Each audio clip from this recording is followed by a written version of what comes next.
I am in the OT right now.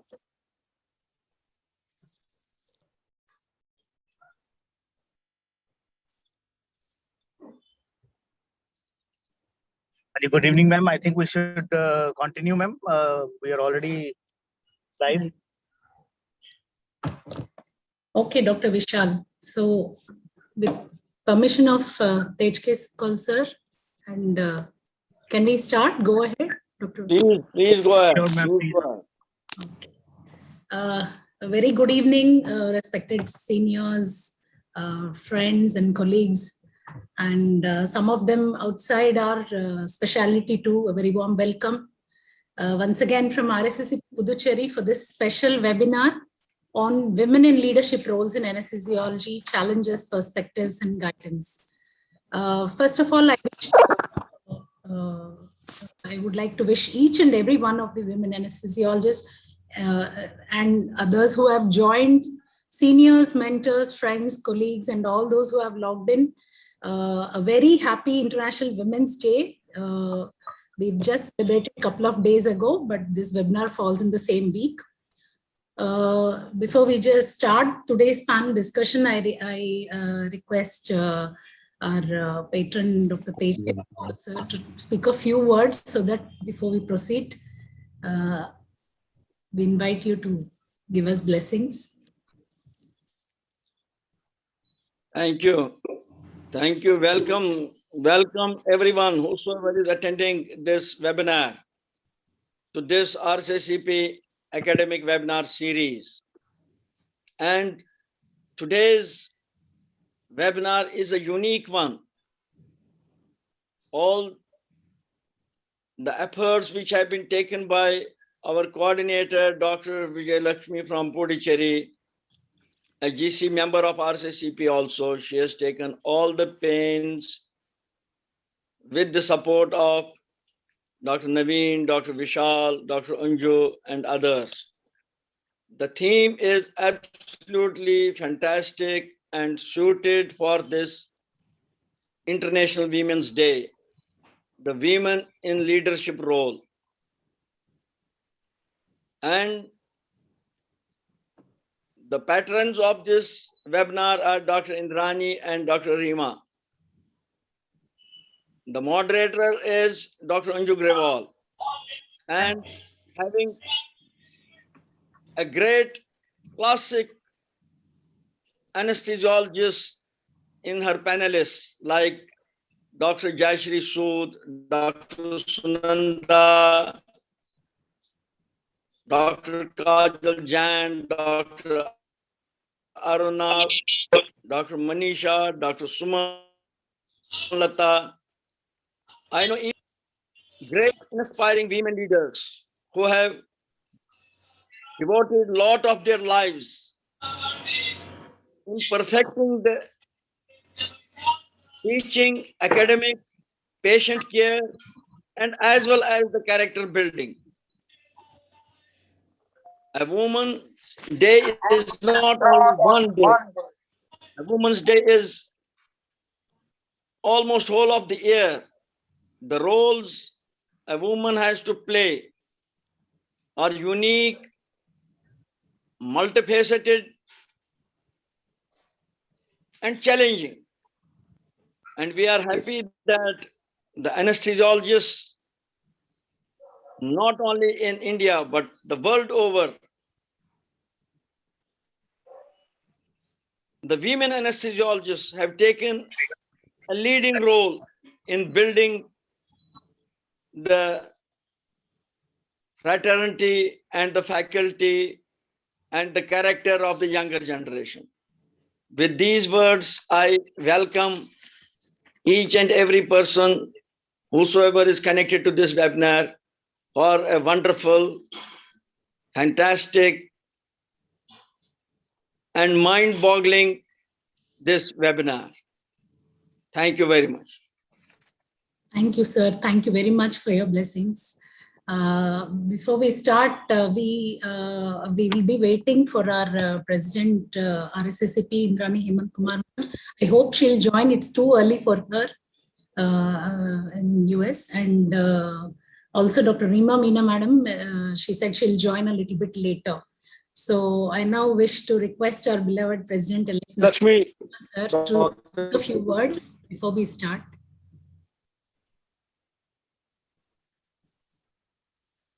Naveen sir. I convey first of all greetings on behalf of Dr. Indrani Hemant Kumar, who has asked me. Am I audible? Yes, sir, you're audible, sir. Am I audible? Yes, sir. Yeah, good evening, respected all faculty. First of all, I convey greetings on behalf of Dr. Indrani Hemant Kumar, who has asked me to convey greetings on her behalf, and she will be joining as early as possible. And it's really, really a profound pleasure and honor, as it is rightly said, the Matra Shakti, which is leading today's webinar in all aspects, and it's an honor to hear from the who's who of women anesthesiologists, and I formally convey deep sense of respect and regard to all women anesthesiologists across the country. And yes, as it is rightly said, this respect, this regard, this appreciation, this acknowledgement is not today, but it is every day. I'm very sure the deliberations today will have affect the country, whether boys or girls, and they will learn how to lead a balanced life, how to lead a successful life, being a woman also. And I pay once again my complete respect and regard from core of my heart to all the panelists, the moderators who have gathered here to deliberate on a very important topic. Best wishes for a successful webinar. Thank you very much. Thank you, sir. Thank you so much.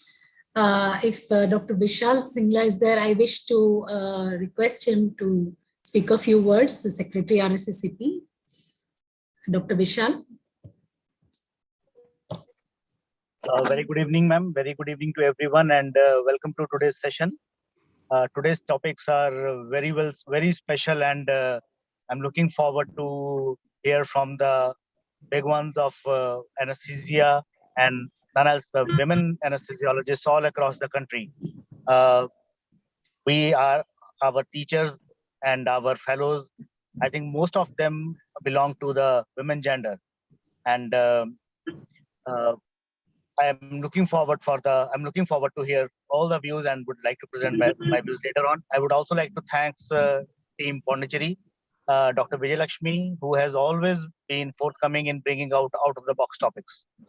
Thank you very much, and all the very best. Thank you very much. Thank you, Dr. Vishal, for those encouraging words. Now I would like to request one special person who has joined us, Dr. Venkatagiri sir.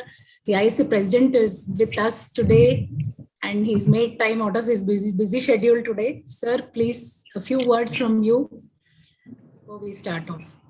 Thank you, Dr. Jaishri, Dr. Kaul sir, and fellow members of Rsacp and ISA also. I'm very happy to participate and happy to know that Rsacp, I am also a member of Rsacp since the last 25 or 30 years, but I am more active in ISA and I moved this way. And really a good webinar. I remember that last year we also conducted, but not on women empowerment, but all women webinars we conduct for Women's Day. It's good that you have conducted this, and very happy that I am seeing same faculty whom I have selected are also there today, all senior madams. Thank you, all the best, and we would also like to hear this, and let us hear from them leaders about it. Thank you for inviting me. Thank you. All the best for this webinar. Thank you so much, sir. Thank you very much. So as we start this journey, so waiting to listen to our eminent faculty and stalwarts in anesthesiologists, a brief prelude to it. The journey of female anesthesiologists started way back in 1885 in India. The first world's first female anesthesiologist, Rupa Bai Fardunji, enrolled in medical courses in Hyderabad Medical College, and she had obtained the degree of Hakim, which was equivalent to the medical degree. But then later she pursued a medical degree from John Hopkins Hospital, with the help of Annie Besant. So now we see the role of a female anesthesiologist and also the earliest mentor of an anesthesiologist, as we see Annie Besant helped her. She went on to England, Scotland to gain knowledge on anesthetics at the University of Edinburgh. And she was, we know, all of us know, was a very influential voice in the first and second Hyderabad Chloroform Commission in 1888 and 1891. And she had worked at various hospitals in Hyderabad. And finally, she also retired as a superintendent of Chadarghat Hospital in Hyderabad in 1920. So we saw that she's become again a leader, took up the leadership role towards the end of her career. So three things: the initiative, the mentor, and finally she has evolved into being a leader also. That's what we can learn from her, the very first women anesthesiologist in India and world. And today we are honored and humbled to have with us some of the stalwarts, and we are eagerly waiting to share their experiences and wisdom during this discussion. And it's an honor for myself to introduce them, all of you. So I'll just share the screen, introducing them. We all know them.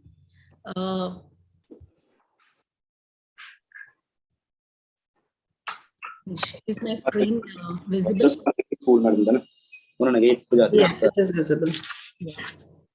So to start with, it's my privilege and honor to introduce the moderator of today's panel discussion, Dr. Anju Grewal ma'am, Professor and Head, Department of Anesthesiology, Dayanand Medical College and Hospital, Ludhiana. We all know her. Still, her achievements stand a huge list. Vice President of Rsacp, former Editor-in-Chief, JOSCP. She's the Secretary of AOA, Association of Obstetric Anesthesiologists India. Editor of IJRA, International Journal of Regional Anesthesia. She's a coordinator at the AHA Training Center for AHA, BLS and ACLS courses. She's also the founder member of Airway Management Foundation, chairperson Code Blue team at DMCH, and chairman Gender Harassment Committee DMC Ludhiana. Also a scientific chair, National Rsacp 2016, a huge number of publications to her credit, and her areas of interest are vast and wide. Very warm welcome to you, madam, and thank you. And I wish you would introduce the subsequent panelists. Thank you so much, Dr. Vijay Lakshmi. It's indeed an honor to be, moderating this panel webinar, I think, which is so dear to all our hearts, right? And as we celebrate and enable women leadership in anesthesiology, it's my proud privilege to introduce the first panelist of the day, Dr. Jaishri Sooth. She needs no introduction. We actually grown up seeing her as our role model and icon. She is the professor and chairperson at the Institute of Anesthesiology, Pain and Perioperative Medicine, Sir Gangaram Hospital, New Delhi. She's a founder, member, trustee, and CEO of the Indian College of Anesthesiologists, a post that she has held with so much laurels and has brought the society to the forefront. She's member board of trustees of Sir Gangaram Hospital and also the member board of management of the same hospital. She is holds very key positions in a hospital as joint secretary, chairperson, harassment cell, OT committee, and is also an advisor to the palliative medicine department. Can we have the next slide? Yeah, and has held various leadership roles in Indian Society of Anesthesiologists across, and of course, the Indian College of Anesthesiologists, an editor to the journals of anesthesia and laparoscopic surgery, anesthesia and transplant surgery, and clinical thoracic anesthesia. I think she's authored many an article, many a books. Chapter has been a role model for us, has been awarded as a teacher par excellence in 2020 by Sir Gangaram Hospital, the IMA Medico Healthcare Excellence Award in 2019, the Atal Swasthya Bhushan Samman in 2019, and the Best Teacher Award and the Best Academician Award, and has been a very active member and as I said, we have grown up seeing her and being her, taking her as one of our role models. So welcome, ma'am, to this webinar, and we look forward to hearing from you. Over to you, Vijay Lakshmi. Next on, I wish it's my privilege to introduce one of the stalwarts again, Dr. Dr. Vijay Lakshmi, unmute yourself. Sorry. I'm privileged and humbled to introduce the next stalwart of anesthesiology, Dr. Sunanda Gupta ma'am. She is the professor and head, Department of Anesthesiology, R&T Medical College, Gitanjali Medical College, Udaipur, Rajasthan. A founder, Association of Obstetric Anesthesia, AOA in India. She's also held various posts as Chairman, Internal Campaigns Committee, Sexual Harassment Cell. She's the President, Rotary Club Mira, the only women's club for professionals. She's the first PhD in anesthesiology from Rajasthan. And she's also president of ARTH, an NGO which is involved in RCH, maternal morbidity, mental health, care of elderly.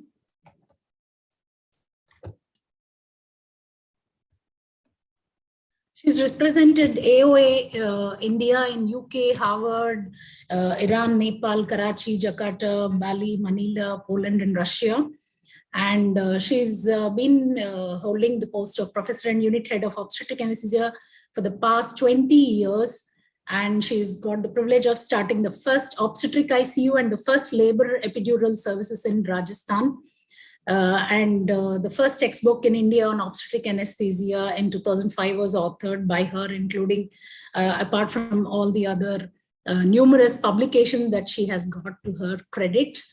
Very warm welcome to you, madam. Looking forward to your valuable inputs today during the discussions.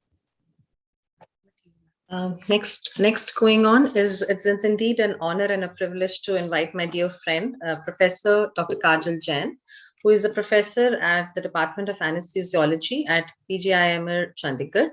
She is the current president of the Association of Obstetric Anesthesiologists of India, and is also one of the key leaders and indeed the person who has set up the DM Trauma Anesthesia and Acute Care Services and also DM academic program, the DM program at the PGI at Chandigarh. Being in charge of a 12-bedded trauma and intensive care, it's a treat to watch her treat patients as well as her students so well and groom them for future care.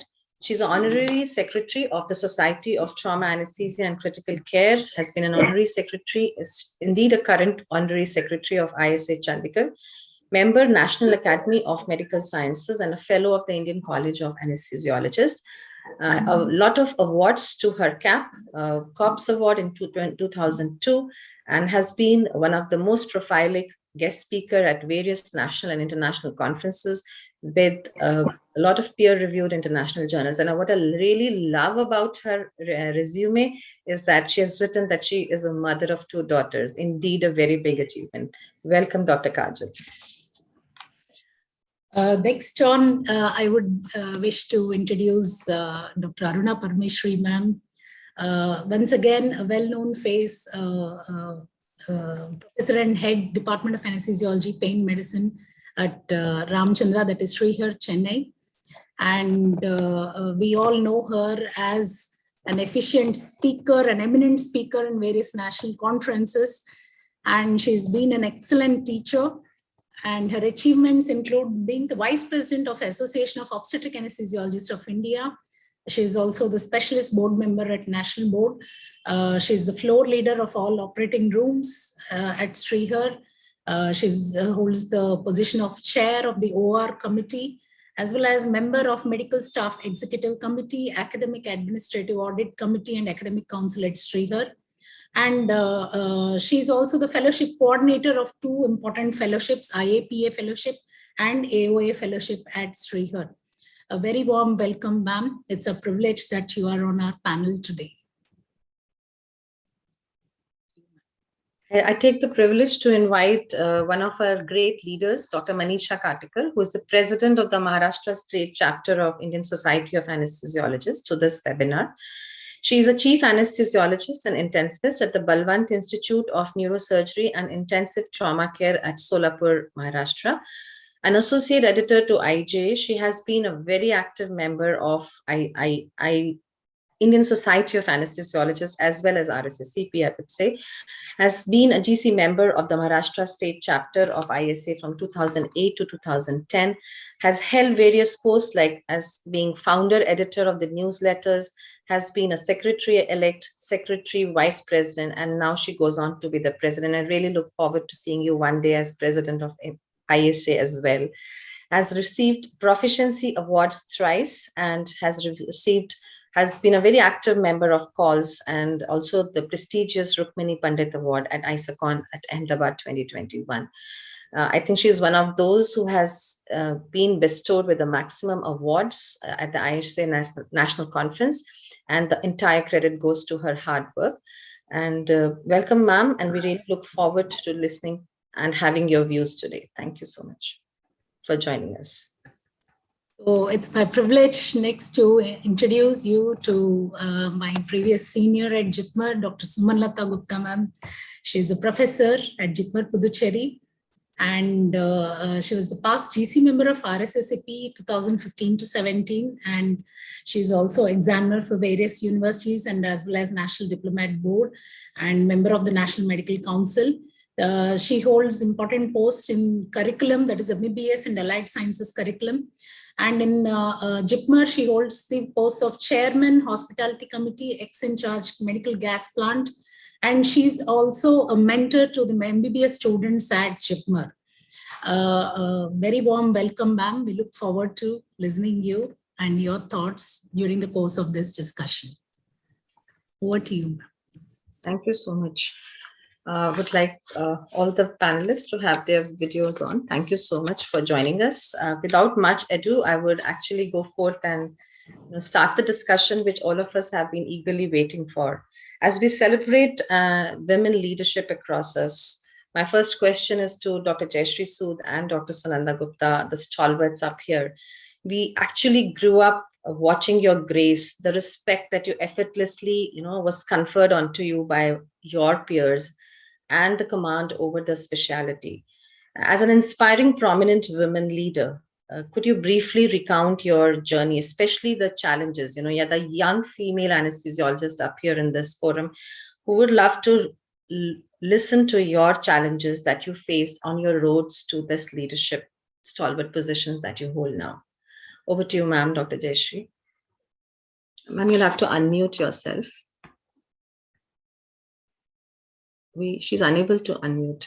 No, fine. That's right. Good evening, everybody. And thanks a lot, Anju, for those kind words of introduction and appreciation. I'm truly humbled by it. Now that you've asked me about the journey has been a long one and started truly sometime in 1975. But they say every journey has the first step. So this was my first step, possibly. But when did I enter the road to this leadership? I really don't know. It has been a very tough one, of course, but remember, it is never impossible. And it is possibly our work, our character, which reflects our worth in our peers, and they really, truly, it is appreciated by them. And that is how we entered the leadership route. But this road never ends, and this journey is a continuous one. As you asked about the challenges, possibly if I recollect, possibly the first step to the ladder was sometime in early or mid-84s, when possibly I had joined this road of leadership. The main challenge was, of course, the small children that I had. And at that time, you remember, it was the ladies who really had to take care of the home as well as their jobs. So I think that was the time when the challenge was there, and possibly the counterparts had a little edge over me at that time. But later on, the children grew, the other challenges were not much, and they could be taken care of by the hard work and by the academic excellence which you automatically try to gain. So that's how it has been, but the journey never ends. Thank you so much, ma'am. You're true. The journey really never ends. Would love to hear from Dr. Sunanda, ma'am. She has been We always refer to her as the mother of AOA, right? And being a founder president of AOA, what were your unique challenges, ma'am? I know we give you challenges every day, though. Thank you so much, Anju. And thank you, Rsacp, for giving me this opportunity to be included in the powerful women of anesthesiology in the state, in the country. And talking about challenges.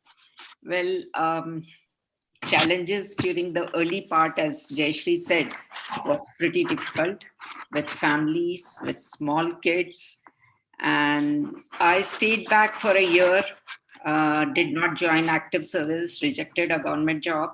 For a year, I looked after my son. And then since I had to appear for interviews for my government college, I left my son far off in Trichinopalli. And at that time, you can understand that it was so difficult to communicate because there were no mobile phones. And the only means of communication were letters or a phone call from the STD booth. So apart from this, another challenge was looking after the kids as a single parent. In the sense, my husband took up important positions as superintendent and then dean, and he was a practicing physician, ENT physician. So, challenges were so much at that time. So all the onus fell on my shoulders of looking after my two kids.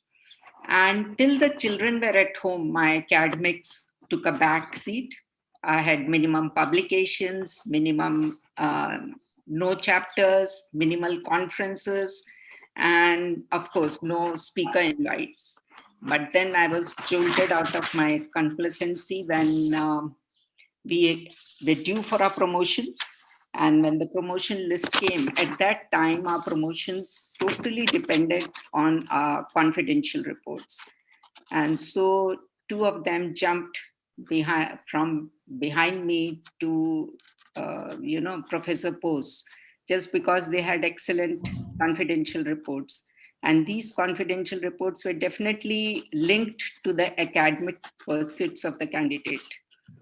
And so this was a time of depression and dejection. And so that is when I decided that I had to take my life in my hands and start doing something more creative. And that is when I enrolled in the PhD program. And it took me about 3 years to do my PhD so that I could, forget about my rejection and my disappointments.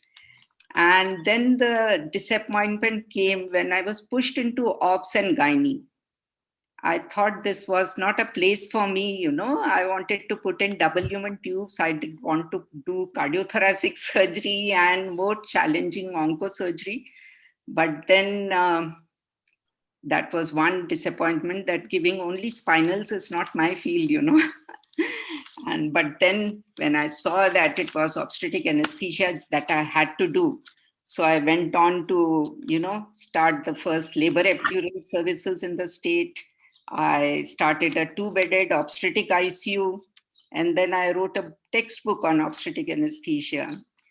So this was a journey which was full of challenges, but those were initial challenges. And then I went on to start the Association of Obstetric Anesthesia. So I would say to our youngsters here that every cloud has a lining. Whether you keep it gray, you keep it silver, or you keep it gold, it all depends on your attitude towards life.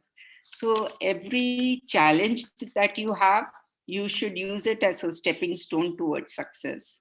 And always remember, you are going to have something better and bigger, and that is why you are facing this rejection and disappointment at this time.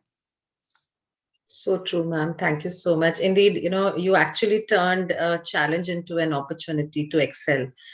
And that needs a lot of resilience, a lot of commitment, and a lot of diligence on one's part. And we really need to move on. And most of the times what we see, on the surface, glamour, there is a huge amount of struggle behind and a huge amount of time and investment of all things up there. Yeah. Thank you so much, ma'am. Very inspiring indeed. I'll move on to my next question to Dr. Vijay Lakshmi, Dr. Kajal, and of course, ma'am, we'll come back to you again. Surveys across the globe, I was scoring the literature when I was preparing for this webinar, and what I found is that there has been a huge amount of gender inequality, imbalance in leadership roles in anesthesiology reported across the world, even in Western countries. And indeed, I was a little surprised to look at their figures. I think our figures are much better than them. And so what do you think could be the possible reasons for underrepresentation of women in leadership roles, in key leadership roles? I don't refer to Rsacp because in Rsacp, I think the top positions are all women. In many societies, women have done very well, but on the whole, as a global phenomena, this is definitely there. Good evening.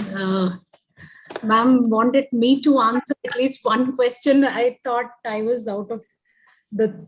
I wanted you to be roped in. It is your innovative idea. Yeah. So I believe gender imbalance is there. I'm looking at it around me, but same thing. I went through the literature and I found in India, we are much more better. We have AOA, we have Rsacp, we have even AORA. A lot of bodies where women are being at the leadership positions, but still it exists. And why does it exist came to my mind. A child is born, and as the child grows, we pick up certain traits, leadership traits. It doesn't mean male or female. But then when that goes back is when the encouragement is not there either from the childhood. And that is one thing which probably puts them back. Some kind of nudging or mentorship probably at the professional level is an important thing to go ahead and become a leader. Here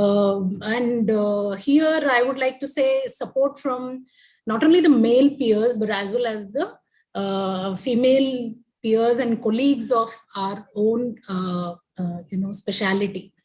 So this lack of mentorship at that stage is important. I don't say UG, but postgraduate, at the postgraduate level, if you have, then you will find people blooming into a kind of thing. Another thing which both our seniors have shared their experiences, the family caregiving responsibilities, which is a very important aspect. And I admit I have taken this specialty so that I am evening free for them at home. That is my priority before I chose this specialty.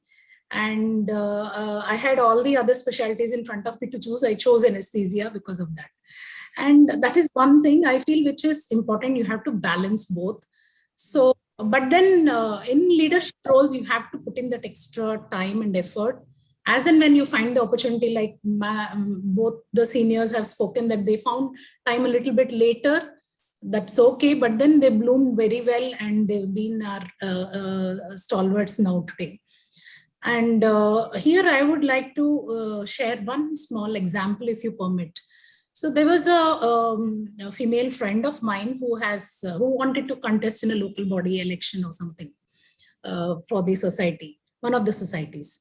So she sends in the nomination, and then within the next few days, she receives a call from her immediate senior, the superior, to have a second thought about it, whether you should really go ahead because the system has kind of a rotation or something like that policy. So this is a subtle information which came from elsewhere through your superior where you're working.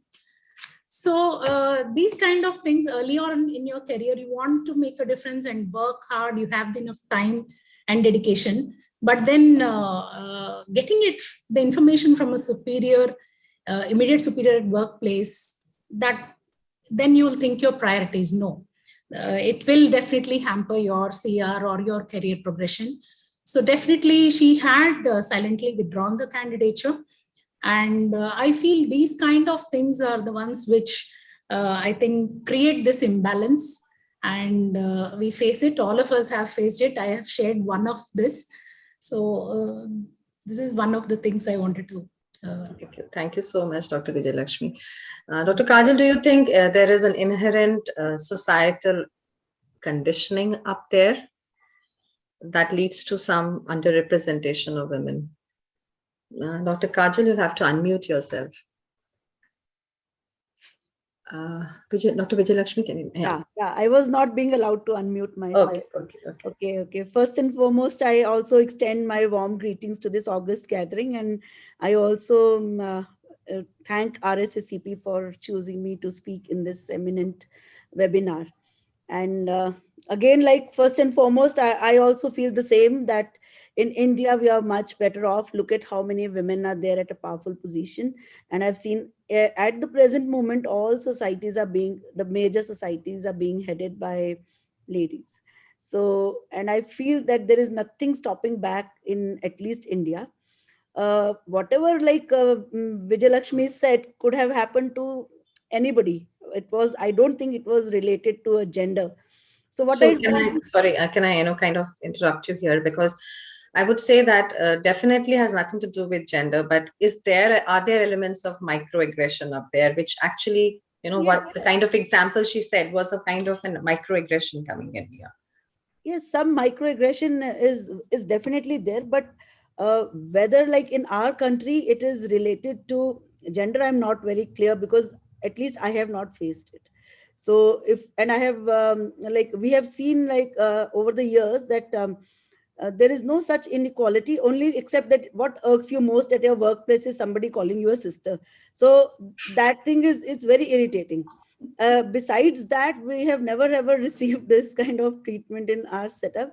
But having said that, I am not a general person. I'm talking about one certain place. And I feel like the only thing which holds us back from this leadership thing is what our seniors earlier said, that we have to do double work. We have to come back home. We have to deliver the same kind of care. And as women, we don't want to leave things half-hearted. So we are very committed, and we want to give full commitment at home, and we want to give full commitment at work. And when it is a balance between both, we are tipped towards more at home. And in this regard, when I had my two daughters, they're still in class 10th and 12th, and I continue with my work. I have only one tip to give, that have a good support at home. These days, there should be somebody who replaces you completely, and you have invest enough faith in that person who looks after your children while you are at work. And somewhere, some good person, uh, I heard her say that you can even do some overlapping. Like if your workplace allows, you may even take your children there and make them sit in your office while you are hopping in and hopping out, so that you can keep a little bit of tab. And I'm following that, by the way. I station my daughter in my own PGI library, and whenever I get a time, I just hop across during my lunch hour, or say whenever I get a free time, I'm going for a say meeting, I just drop in and see if she's studying or she needs anything. So that creates some kind of, so I'm able to deliver more. So what we need to understand is that if we want to go ahead, we have to create something within our own environment, and I think it's very much possible. Yeah, actually, I think all of us have perhaps taken our kids to operating rooms, put them outside on the chair. And I have had my daughter walk into the theater one fine day and looking on for me. So that does happen, but it happens with a lot of support. And I know, at least I can say for me, and I have Dr. Paul here, at immense and huge support of Sir, and great environment that you have in your workplace. That makes a huge difference. Sunanda ma'am, your thoughts on that? Well, I think there's a lower level of leadership aspiration in women inherently, as you said. And one of the reasons is there are no women models in your workplace, or is the lack of women models. You don't look up to a woman model.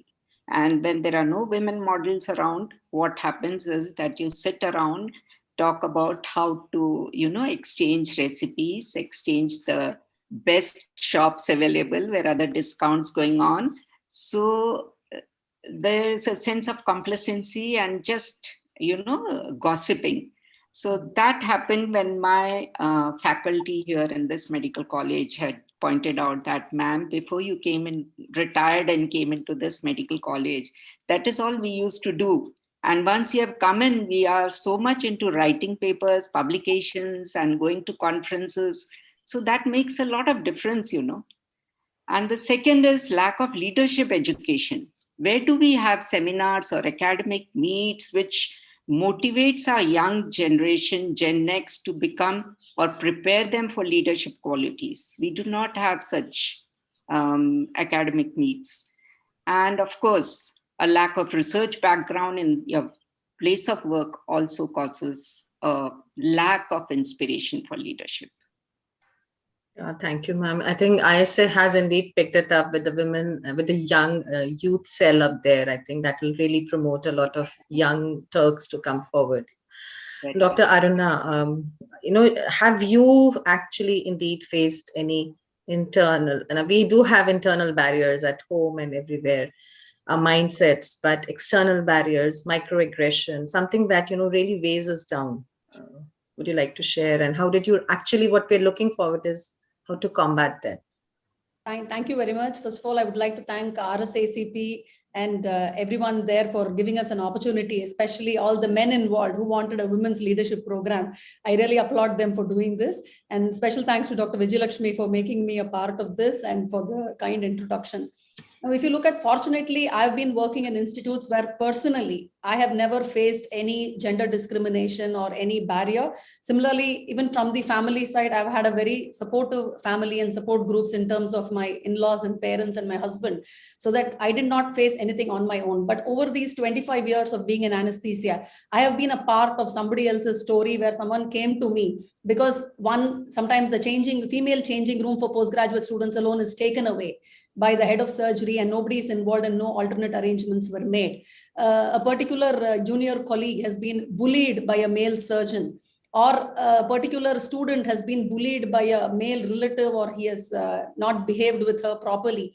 Such things have always happened. So as you said, the main barriers, internal barriers, are mostly in such situations a lack of courage and a lack of self-confidence to come and address this issue or even to report these issues, because you're always, especially when you're junior and you have male members sitting higher up in the hierarchy, you are not very sure if it is okay to address this issue. So many times there is a lack of self-confidence and a lack of courage to address this issue, especially when you're fighting against hierarchy. So the method which I've seen in all these cases where the issue was raised and was successfully solved was, first of all, the women shouldn't be silent. First of all, express what happened, take it to the superiors. There will be at least someone, a confidant, who is willing to listen, who is willing to lend a ear, lend a hand and fight for you and talk for you, and get other friends and colleagues into the picture to amplify your voice. Alone, it's a single voice. Together, it becomes like a strong drumbeat, which nobody can ignore. And third, you have to be persistent. You cannot give up, because sometimes it is very difficult. The answers are not immediately available. The issues are not immediately solved. So you need to be persistent and not give up and get the issues sorted out. That is what I feel. So we require much more of confidence and courage to go through these issues and come out successfully. And this is where having somebody else higher up in the hierarchy, whether it's a male or a female, really helps. Because that way they will be sitting at the table and they will talk for us and they will help solve the issue without just brushing it under the carpet. That's what I feel. Yeah, absolutely true. You know, you're very well articulated all our thoughts and given our young girls a lot of good guidance. Dr. Manisha, do you think, you know, is anesthesia a sought after specialty? You know, we have postgraduates joining us right now. Though for over the years, we have seen many increase in numbers of women joining us, right? But do you think that there is some kind of a fear, a bias, when you walk up the ladder of into anesthesia, are there some hindrances that, you know, do not allow us to actually take up this specialty? We'll have to unmute her, Dr. Vijayalakshmi.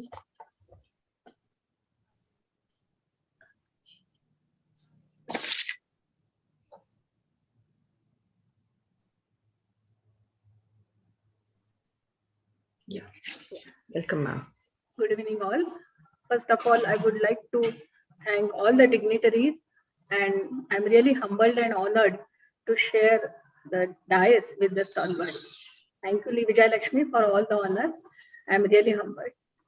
Yes, madam. I would like to express myself here. I feel personally that the situation had changed in last 10 years. Many girls now want to join anesthesia as a branch. That's what they think that they would like to pursue the career. Multiple reasons have contributed for this. Our branch has really become glamorous, maybe because of various super specialty courses, various scholarship courses that has really made wonders in in choosing this branch as the specialty.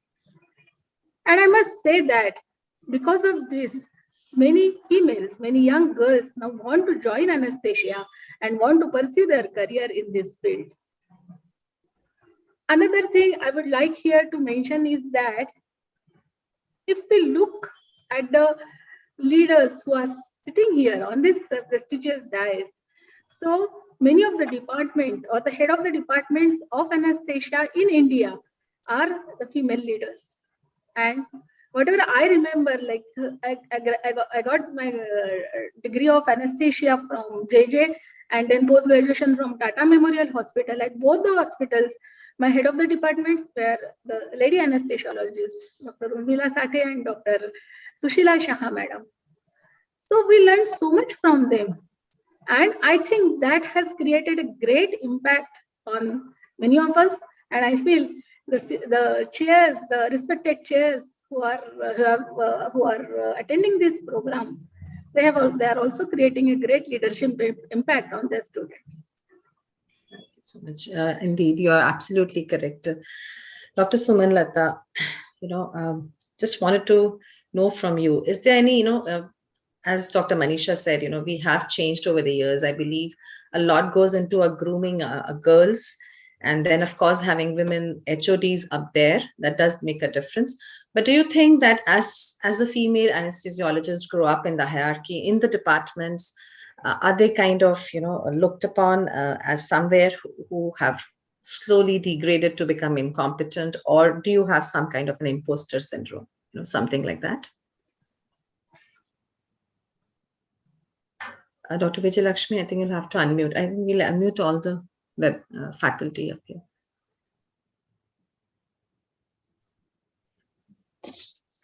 Dr. Sumanlata, you'll have to unmute her. Dr. Vijay Lakshmi. Yeah. Thank you. I'm audible now? Yes, you're audible. Good evening to everyone, and my regards to all my seniors sitting there whom I have admired and taken this career. And for myself, when I started my career as an anesthesiologist, that time I didn't have anyone in my department as a female.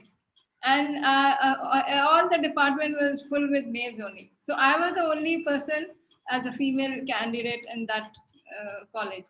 So I didn't have anyone to look up what I have to do. It was a PG course, so that was the focus, that I have to finish my PG and then I have to do something. But whom I have to follow, that was not there. But only when my examiner came as Dr. Jaishri Ray and Dr. Neuroanesthetist from Calcutta. So they were so like focused people. So they made me feel that I am doing a branch which is very, very like a pushing branch, and it's a growing branch, and I have a stage to work on, that I'm not lost in the field. So that gave me a very good empowerment. But then I realized, when slowly in the years, all maximum when interns used to come for the duties, and when you ask them what is your branch in future, because many times I used to counsel them in the sense that what is their focus on, which subject they want. So they will all focus on all the broad specialty, but never on anesthesia. So maybe I felt that since anesthesia is never a subject in MBBS, so they never get a picture that what is anesthesia and how they will be in this field if they take this field. So then I started grooming them that this is a field where you have a complete hold on many subjects. So you are a physician, you are a surgeon, because many times you see anesthesia people guiding the surgeon, because they have seen so many wondered surgeon who has done the best surgery. So started in that phase of life, I started seeing that many juniors started opting for the field.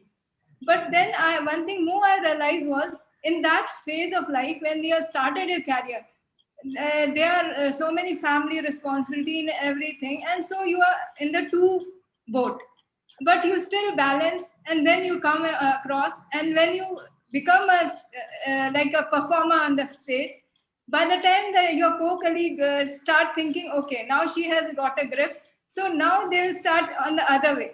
Oh, now she is in this stage, so they will start telling you, now she is she cannot do this, fine skills have gone.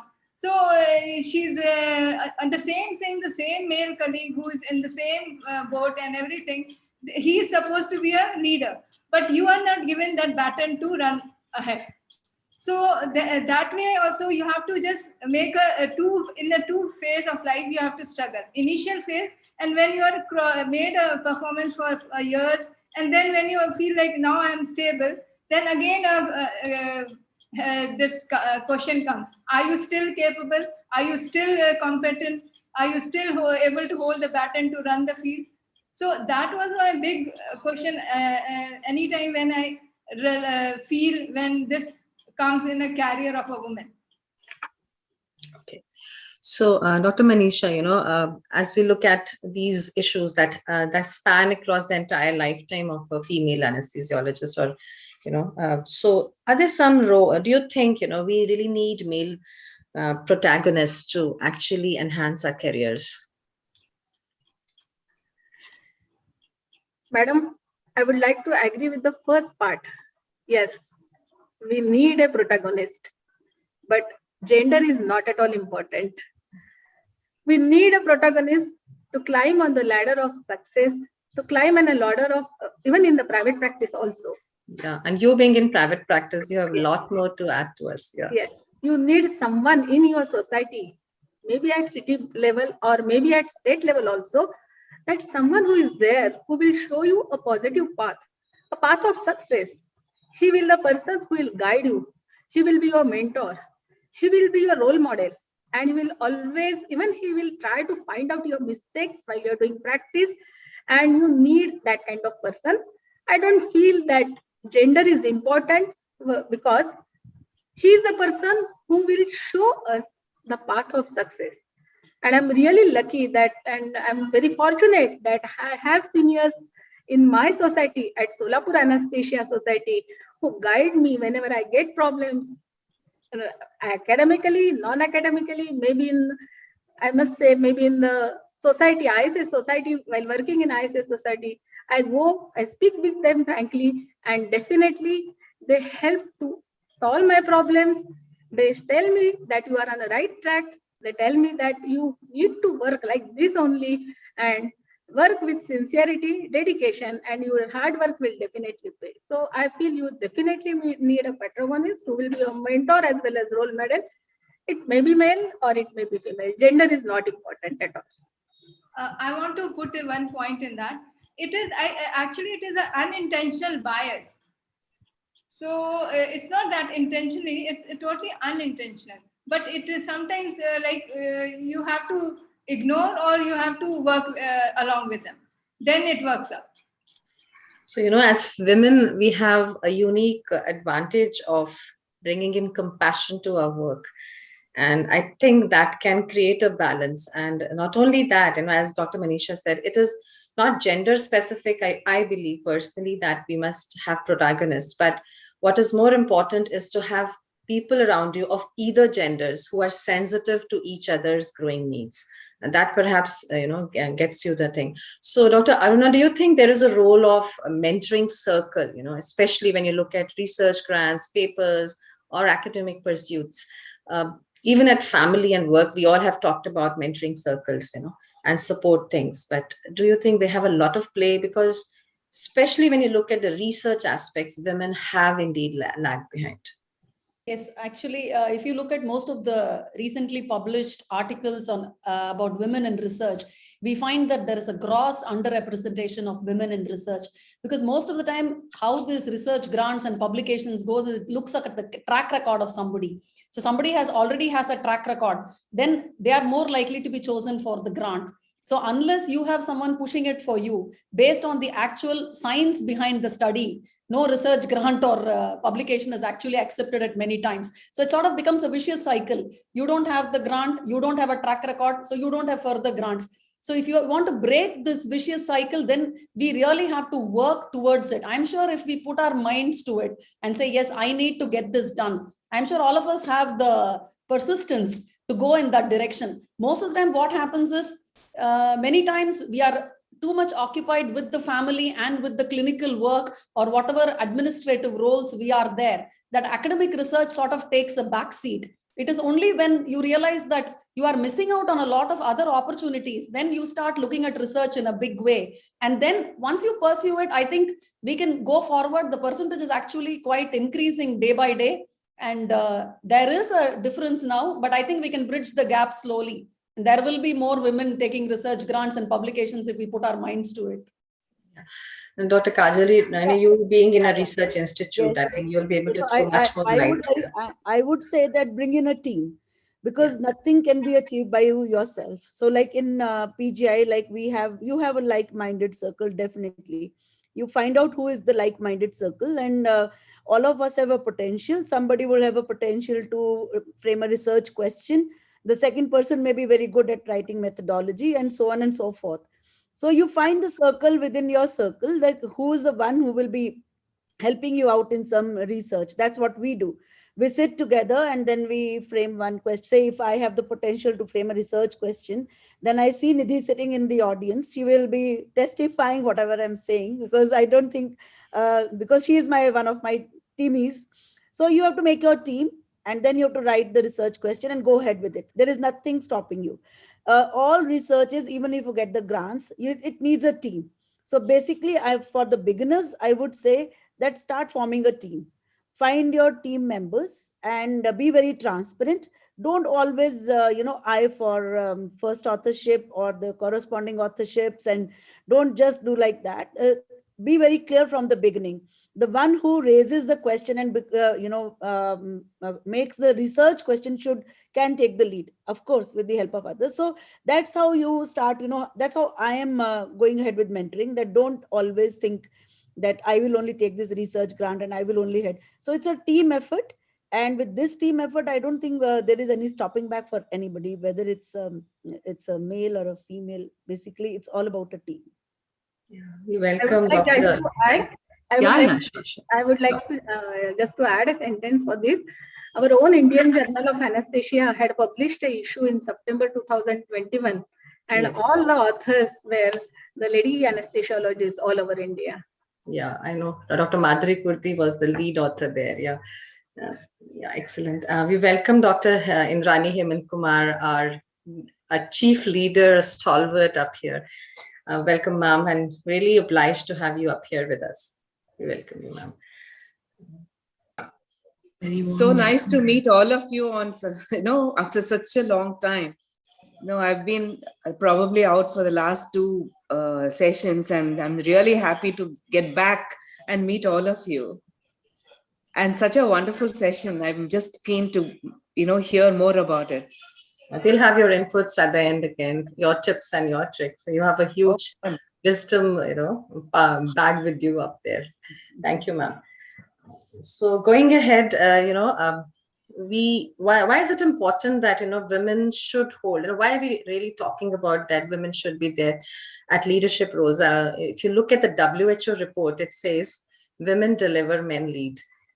So why is it really important, Jaishri ma'am, that we should be at leadership roles? Are we better teamwork enhancers? Are we better at conflict resolution? Or is there something else that we really want women to be there?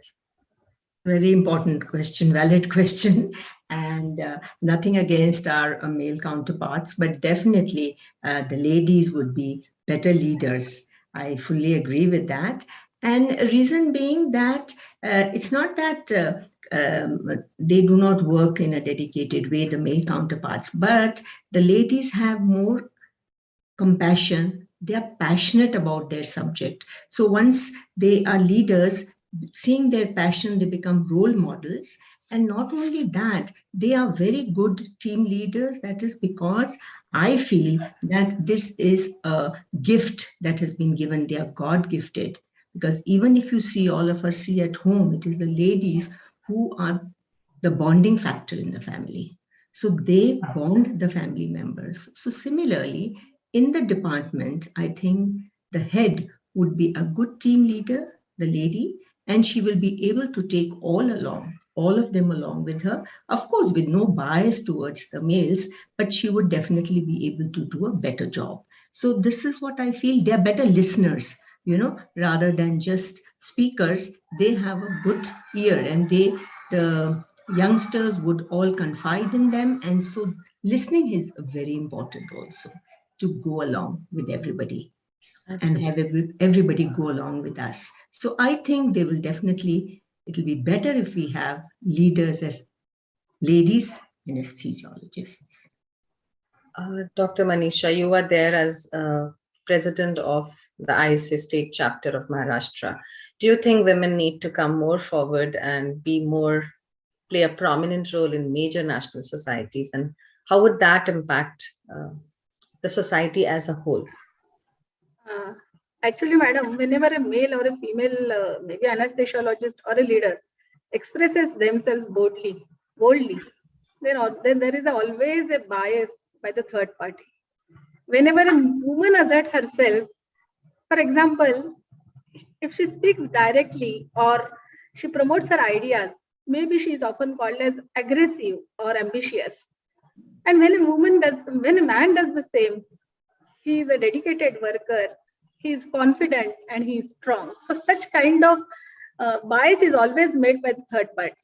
But as far as our fraternity is concerned, I must say that it is very important to have women in leadership role, because the women leaders, they will give opportunity to other women also, because the visibility of more women leaders in the anesthesia fraternity is going to help the juniors.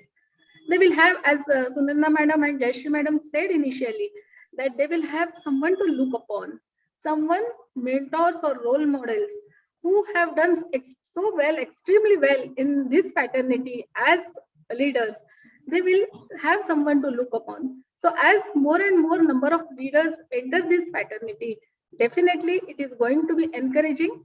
At the same time, our male counterparts who are always already in the leadership position, we need a kind of compassionate association with them also, so that we together, both, the gender is not important, the person who need to work sincerely, who need to work with hard work and efforts, they will definitely together make a change in society. So I would personally feel that more and more female leaders should join our association. And the success will definitely depend, the success of the association will definitely depend on that. Yeah, I think you are right. We need to create a balance. We need to take along everybody, our male counterparts as well as female. And I believe as women, we have gone through it, so we may have more empathy, towards struggling careers, especially for women in the early part of their careers. So Sunanda ma'am, being chairperson of your workplace sexual harassment committee, do you think, I know it is mandatory that the gender harassment committee have a female chairperson, but do you think that encourages women to report easily? I don't see that very often in my place, so that's why this question came over. Again, Dr. Vijay Lakshmi ma'am has to unmute. I think we can unmute all our panelists. Yeah, I have made all of them co-hosts, so they can unmute themselves. Okay. Thank you so much. Just unmute yourself. So I think that's a very good question and something very close to my heart, because I have been chairperson of the Internal Complaints Committee for 5 years now. Because every 3 years the committee chairman has to change. Yes. And so that makes it very diversified. And of course, it's always has to be a woman, and 50% of it, ideally, members should be women. Mm-hmm. And of course, a legal expert has to be there. So these sexual harassment discussions were taboo in institutes long back, remember? And it only came to the forefront when the Me Too era started. Now, minimizing sexual harassment and perpetuating the myth that sexual harassment is rare further stigmatizes and silences women from speaking up. So way back in the 70s, when I had joined the medical college, it's a personal experience. And one of my friends in the dissection hall, she faced a sexual insult.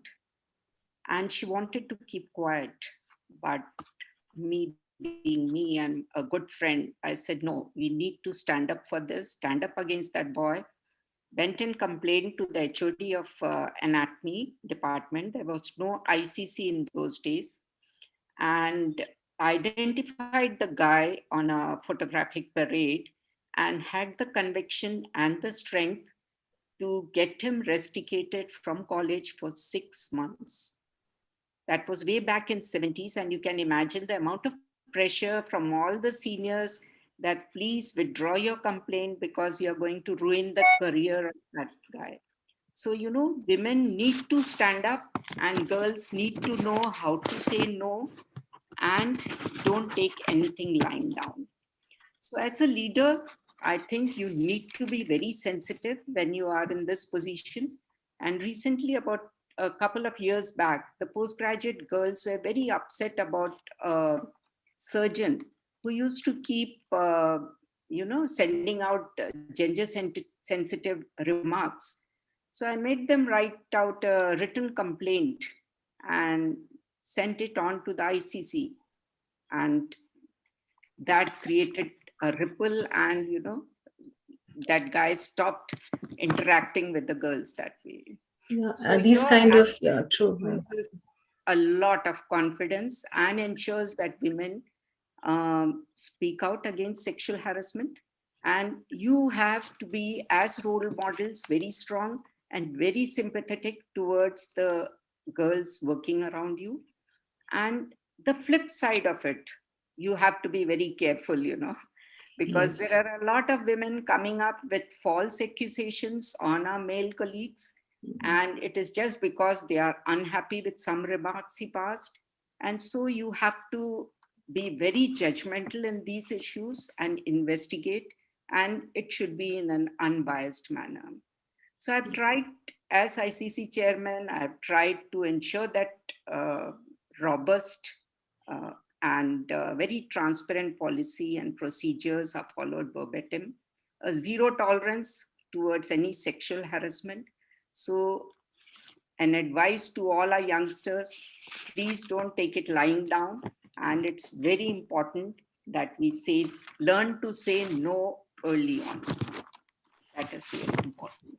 That's very important because we do work in an environment where you're absolutely correct. Surgeons are known to pass on, and they would say it was an innocent joke or whatever, but they do have gender colors and, you know, some kind of remarks that are not welcome.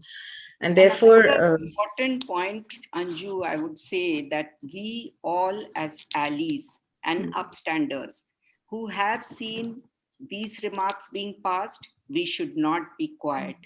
We should support them and make our own complaints so that action is taken against them.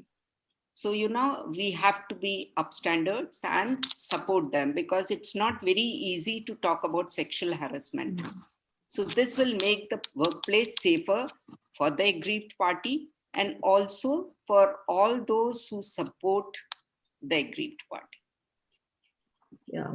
Having said that, ma'am, and having been a chairperson, it's my final year as ICC chairperson here, I still believe that as women leaders, and we also have the ICC president here, the Dr. Naveen Malhotra, and everybody up here, we really need to, you know, push forward the act wherein, you know, we need to grant more teeth to the committee. And that's how I, as a chairperson, I've always felt. I don't know, Dr. Jaishri Sooth, ma'am, you are also one of the key members in this committee. What are your views? I fully agree with you. And as Sunanda said, even in our hospital, it is taken very seriously, zero tolerance. And whatever verdict we give, after all, it's the chairman of the hospital who has to agree, and he does. So it is taken very seriously, and it's just not passed off as a joke. Yeah, absolutely. And then kind of gives a ripple effect and a kind of a correct message. But at the same time, we need to be wary of false complaints too coming in, and that's very be very, very careful with them. Yeah, absolutely. So, I think I'm looking at time and I need to wind us up as well. I would start with you, ma'am. And what do you think as a leader? Are there some more roles, or are there any accountability, responsibilities that you would like to tell your younger counterparts up there? When we talk about responsibility, yes, there is a lot of responsibility that the leader has to take, so that the youngsters are, they are, in the sense, they feel protected, not that they do wrong. They should know if they are wrong and they will not be supported. But supposing some sort of inadvertent accident takes place while turning their anesthesia, after all, we have so many theaters working and we know complications occur. So that is the time the leader or the head has to take this responsibility along with them. Only then they feel that, yes, they are being supported by their head. But of course, they are accountable. They should be doing what they were supposed to do, and there should be no sort of casualness on their part. That is for sure. So otherwise, if it's an accident, so responsibility, yes, you are responsible as a leader or as the head to take care of the department in all ways. And of course, accountability in the sense is, yes, if anybody is accountable, they are also accountable, and so are you. And you have to be a role model. You have to go, leaps forward. To remain as a role model, you have to, I can just say, maybe the head has to come before the other people in our hospitals, or it's a private hospital. So the role model is that the role model should come 10 minutes before, so that the students and the other faculty knows. So it's a lot of work for the head to stay in that position. It's not easy. So it has to go on. And I think those things play it takes you very forward in this. And not only that, even the surgeons respect the leader of anesthesiology, who's possibly a female. So I think that's very important. Thank you, ma'am. It's indeed very, very important to be a perfect role model, because you're looked upon by so many. And I remember once in one of my times, I was quite discouraged when Dr. Sunanda ma'am told me, "You do not know, Anju, how many girls look up to you. You just cannot let them down." So there I was. I picked up my cudgels and pushed through. So to you, ma'am, any pearls and tips, Dr. Sunanda ma'am, you to tell our young girls about work-life balance, health, managing time, especially to your home and your health. That's something I have lagged behind, I believe. I fully agree with whatever Jaishri has said just now. And yeah, a work-life balance which takes care of your family first, your health, very important, and then creating a balance in the workplace is so very important. So with your nature, with your social empathy towards everyone, you make a team, and that team works for you in your absentia. So, that team should be able to take up your responsibilities when you're not around. And because we work in so many operation theaters, so a diversification of our team is really important. Giving good advice, giving good feedback, and coaching of all our young generation goes a long way to make them look up to you. And of course, with strong academics and your, you empower them to do well in life. So it's important that you are a good leader who is looked upon because of her academics and because of her stand in life and in the country. Sure, ma'am. Definitely, we will try to inculcate. I think one of the very good pieces of advice I have always got from ma'am, Jaishri Sooth ma'am and Dr. Sunanda ma'am, has been to incorporate these ingredients of taking care of your health, your exercise, and on time in your daily routines. Do not postpone them for a particular day. That's very, very important. Dr. Manisha, you being in private practice, time is a huge constraint, So how do you have any tips for our young girls? Yes, ma'am. The most important tip, as I said, the health is very important, and you must devote some time of your day for your health. Family is important because I am sure that everyone will agree that family is our priority, and we will first look after the family. And if there is a peace at home, then we can work peacefully at our workplace. So the family is also important. We cannot neglect that. So we have to take care of the family. We need to have a good supporting system in the house, like our in-laws or our maids. They are also good supporting system who will take care of our house in our absenteeism. So that is also very important. So that we need to take care. And another thing I must like to mention here, that the post of leaders, like the president post or maybe the bigger post, they look glamorous to the newer girls or newer generation who are joining anesthesia. But they must understand that these posts are not very easily are achievable. You need to do a lot of hard work, and you need to do a lot of sincere efforts.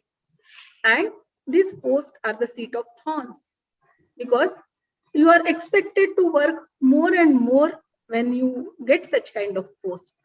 So if one really wants, like the young girls or the young anesthesiologists, they really want to join our ISA fraternity as leaders, I personally feel that they first should join the city branch activities. They should get involved with the academic activities at the city branch level. They should start presenting their work, the academic work, in the city branch level.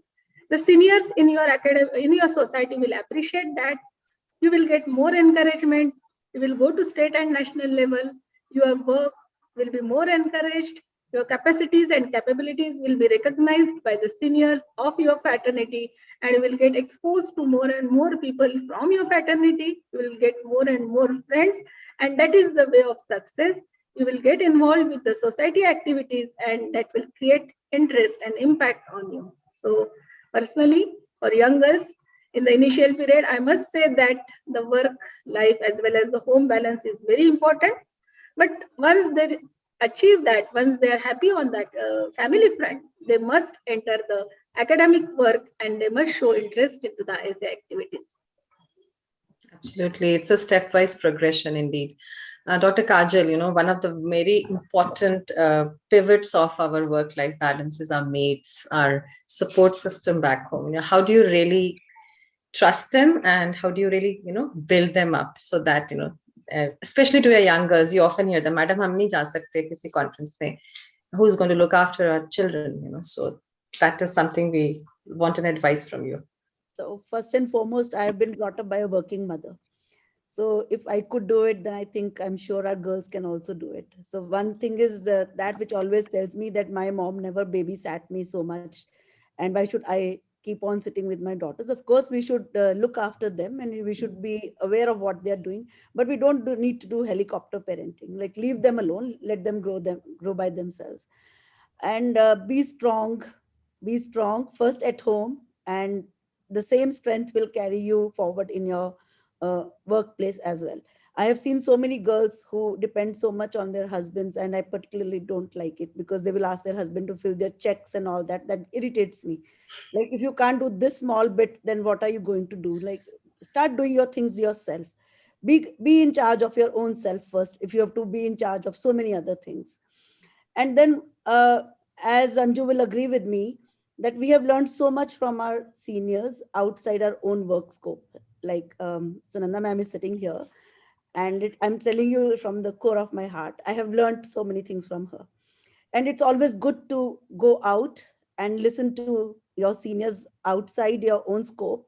You will learn so much from them. Sometimes when you are sitting in your own setup, you feel suffocated. You feel the other person is not understanding you well. You cannot go ahead. So that's the time you can speak to somebody. When you go and meet them during conferences, you can do your networking and understand how they are going, how they went through, and maybe something translates with you, and you can apply it to your own life. And the most important thing is, whenever you set your goals, don't set them too high. Be within your limits. Understand that you are in a country where asking for too much will always put you down. That's the principle I follow in my own hospital, which is a very well cared for by the central government. Like, we have everything possible, but I don't ask for very big things. Like, I don't dream of too many big things. I first try to rectify whatever is within the system. Start from very basic steps. Once you make a difference, then things start, it gives you confidence, and you are seen as a good person, and then everything starts flowing in by itself. So don't set your goals too high. Start from the basics. Start from wherever you are. Don't think you are at a periphery and you can't make a difference. You can make a difference wherever you are. Just be within your own circle. Be strong. Listen to others, seniors. Be diverse. Yeah, absolutely. I think creating, as we said, mentoring circle, and that mentoring circle not only includes your seniors, your juniors, it also includes your mates back home, and everybody who is in that circle plays a very important role. Dr. Aruna, your very valuable tips, and you have been a prophylactic speaker. Students actually throng to your talk. So how do you really manage that at managing department, your fabulous talks, and of course home? And she's a mother to a beautiful daughter, Aarti. So I really want to hear from you. It is quite a struggle in the early days, especially when now my daughter is 21 years old, so it's much less of a struggle. But when she was like 3 years to 12 or 13 years, and with their exams and everything, balancing both was a difficult part, because you can't have it all. I mean, sometimes, so you have to prioritize and say, at this particular point of time, which is more important? Is my family needing me more, or is my work needing me more? And you need to balance it out. So it is a struggle. And you, as Kajal had pointed out, first of all, you have to be very clear about what you want. So if you are very clear that, yes, I need my family, I need my career, I need both going on parallelly, then they will go on parallelly without much problems. It just requires more time, energy, effort, prioritization, and planning from your part. So you have to be strong, you have to be persistent with what you want. Then I think you will be able to achieve it. Another thing I wanted to add is, you have to constantly keep developing yourself. I mean, you see the people around you, you learn all the good qualities from them, you learn all the tips and tricks, so that you can put it into your own life to have the best possible options. And make good friends. Like how Sunanda Madam was telling, have somebody to look after when you're not there. Similarly, everywhere, within your department, outside your department, your circles, have more and more friends. You support them, they support you. It's a very symbiotic relationship, and everyone benefits. And we have our own sisterhood. So we have a strong voice then. That's what I think we should do. Yeah, true. Absolutely. Having, I would really like to add up here that, remember, parenthood should be taken as a strength and not as a weakness, and we should build on that and go ahead. We are in times where, very well said, there are mobile phones, there is a video call. So I never felt that gap, though my daughter has not turned up for the last 3 years from Canada. So still able to talk to her makes a huge difference to you. Yeah, Dr. Suman Lata, we really need your inputs. You have been in one of the premier institutes, been up there as one of the pioneers. Your inputs and advice to our girls, and of course our male counterparts as well. We don't want them to be left behind. It's a combined contribution, I feel, from everywhere. So if you get that from everywhere, then you just feel that light, and you feel like you can climb the ladder more easily. But it cannot happen as always. So we need to, many things you have to yourself analyze what you want and what the other party is expecting from you in the workplace, in the family. So if you analyze your own thoughts and your own workups, then things become more easy. And balancing both together is a very big job, because we get involved too much in whatever we do as a female. That is the basic character of us. So males can say that we also look after, but they look after, but they don't get affected. But we get too much affected. If something goes mildly wrong also, we carry it with us. If it happens at work or at home. So that is always in the back of the mind. So we need to be like a personality which has a very, very balanced way of living. And it really needs a lot of effort for ourselves itself. And that can be contributed by your family, your workplace. And it always is good then when you feel like when you get up in the morning that you want to go to the hospital. I have a good backup of my colleagues. I have a good support of my department. So that gives you a very big drive to start anything new, anything which is challenging. But if you don't get that, then morning you get up and you feel, no, nobody is there to support me. I only have to fight for it. So when that thought comes in your mind that I only are left to fight, then you start deteriorating in your profession. So I have a request and I can't say it's a request, but as a male counterparts dominating the field, that you should give a placement and a help to female colleagues, juniors, to start a first ladder, second ladder, and let them go freely. Don't pull them down. Yeah, as actually when I talked about male protagonists, we would understand that there always are people in your department, in your workplace, in your society, in your specialty anesthesia society and fraternity, people who actually are able to pick up your talent, your inherent, the kind of merit that you have, and then they take you forward. And I think that is where your opportunities need to be built on further. It shouldn't be, gender inequalities are actually there in your mind. And so we need to get out of that mental stranglehold that we have at times in our minds. We have Dr. Indrani ma'am here. And so we have final comment from you, ma'am. You have been such a great pioneer. Your advice to the young counterparts up there and future leaders. I think we'll have to unmute. You can unmute yourself, ma'am. I think she'll have to be. She's got muted. Yeah. My sincere advice will be that you have to tell them that they have to believe in themselves. That is one single most important thing to first of all, to tell them that, you can do it, that is one thing. Second thing is you have to give them opportunities at the same time. As a leader, you get multiple opportunities. You have to give them those opportunities and believe in them.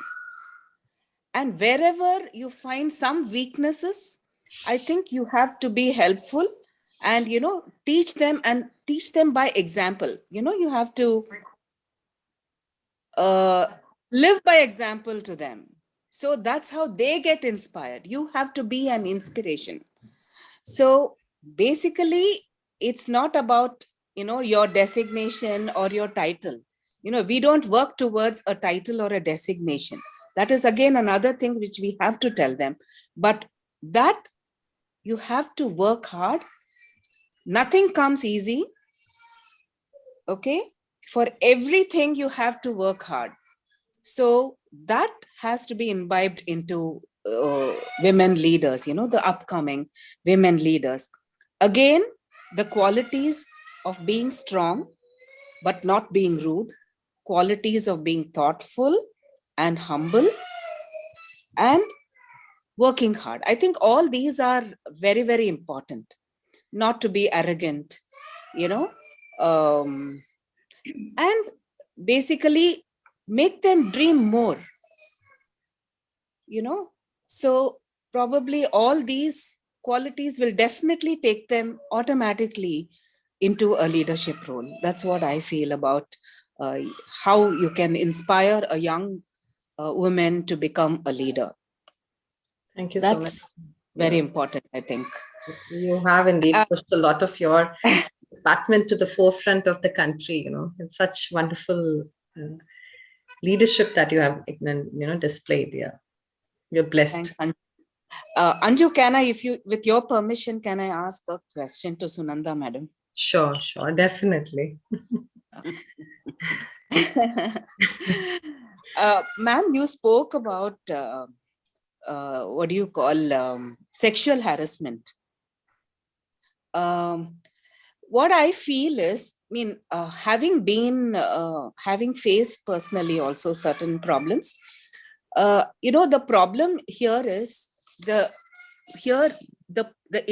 settlement is not only in the hospital level. It goes all the way up to the police station. So when it becomes a police case, that's when people, retract. So I just exactly want to know what exactly is the method in other institutes. See, when a complaint is lodged with the ICC, after hearing both the parties, the committee gives them an option of an out-of-court settlement. And the rules, the Indian Gazette rules also in 2016, which came and recently updated in 2020, they say that the committee should facilitate an out-of-court settlement if both the parties want it. So many of our aggrieved party women, when they think about lodging an FIR, they know there are so many journalists who will come in, so many lawyers who will come in and encash on the situation. So nearly 90% of them do not want to lodge an FIR, but they set certain preconditions for reconciliation. And some of the preconditions is that suspend that person from the institution and don't allow him to work anywhere in the institute. So a permanent suspension is what they are all looking out for. And some of them also want an economic punishment to them. So most of the time it is like the salary that person owns per month multiplied by 12 months.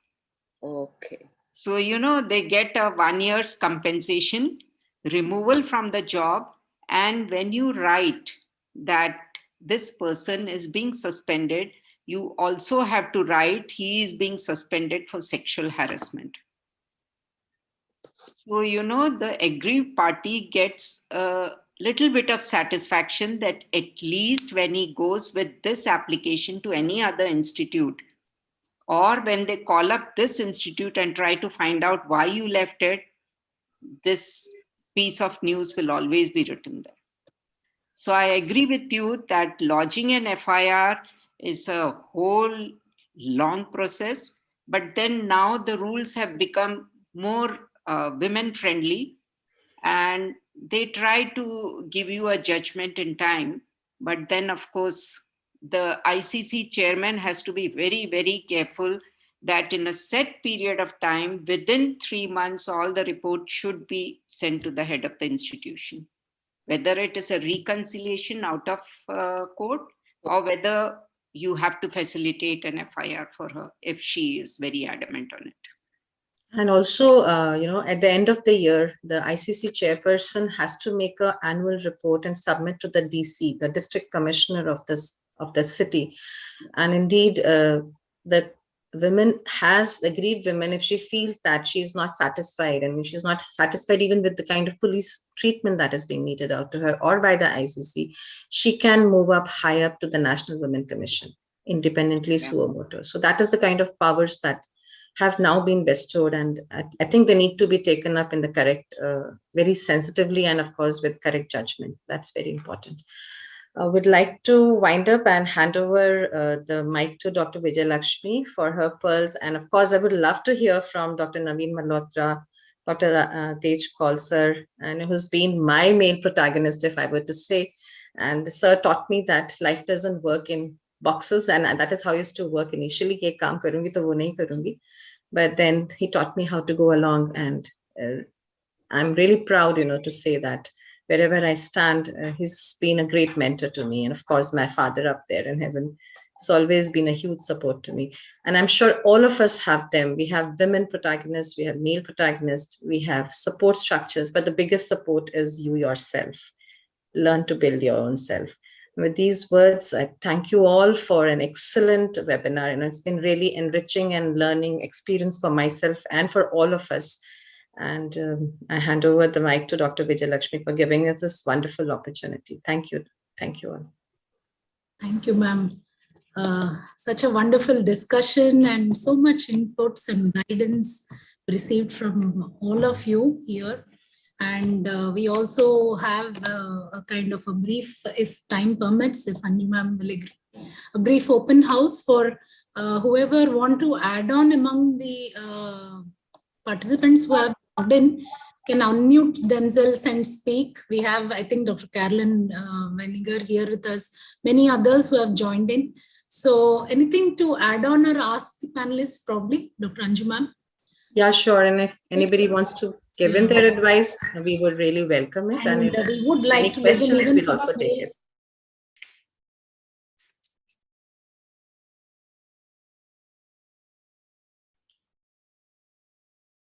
Yes, sir. We'll start with Dr. With the permission, may I say something? Yes, sir. Yes, welcome. See, first of all, I must congratulate Dr. Anju Grewal for such a fabulous moderation of an excellent webinar. I was just enjoying the flow. You were just effortlessly flowing through the webinar. Enjoyed every bit of it. I hope I'm audible. Yeah, you are. Yeah, there was some lag, but we are able to hear you. Yeah, just guide me. And it was really pleasure and listening to our respected teachers, Madam Sananda Gupta, Madam Sooth, Dr. Kajal, Dr. Manisha Patikar, Dr. Aruna Parameshwari, and Dr. Sumanlata. Am I audible, Dr. Anju? Yes, you're audible, but there is a lag in your voice. Okay, I think you give opportunity to somebody else. I'll switch over the network. In the meantime, somebody else can be invited. I'll switch over the network. Yeah, can we have Carolyn to put in her views? I'll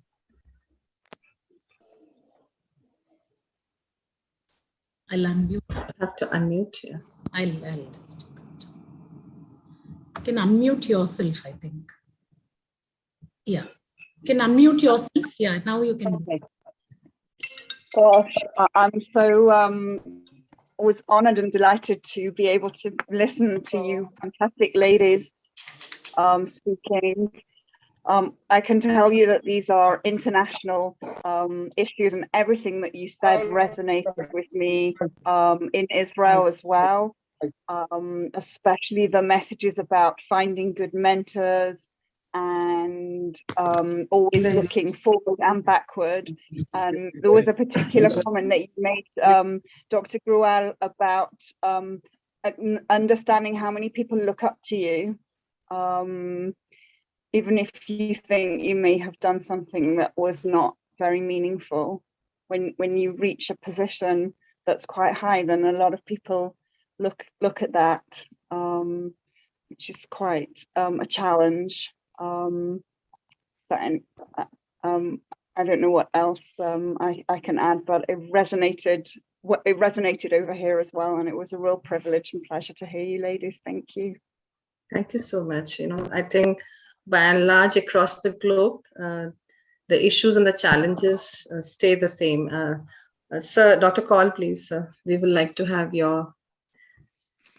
It was an It was an excellent 1.5 hours, rather more, 1 hour and 45 minutes, to hear such a fantastic and eye-opening remarks by one and all.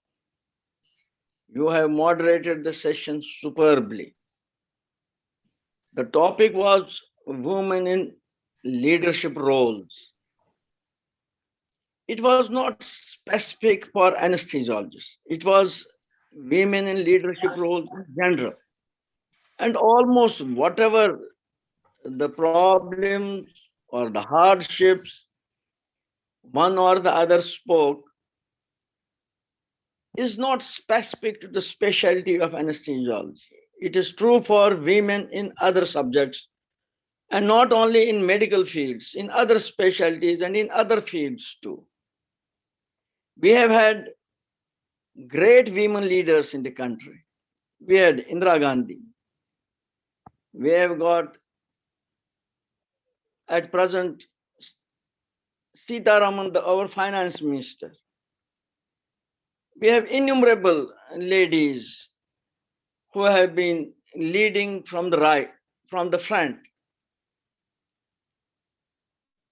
The problems peculiar to ladies, like the sexual assaults or other family problems, the responsibilities between the family and the workplace, these are specific to the female sex. Although times and things have changed tremendously by now, and the responsibility, whether it is at home or otherwise, is of both the males as well as the females. Times have changed. Times are not the same what it was, say, 50 years back. I remember even those days, even in the earlier days, 40, we had top anesthesiologists, female anesthesiologists in the country like Dr. Kale, Dr. Mrs. Sheila Dhawan, and others. They were also role models. It depends upon the capabilities, the inquisitiveness, and the dynamism in the female itself to get noticed so that she is given the responsibility. Dr. Anju, you have been very kind to talk so much about me.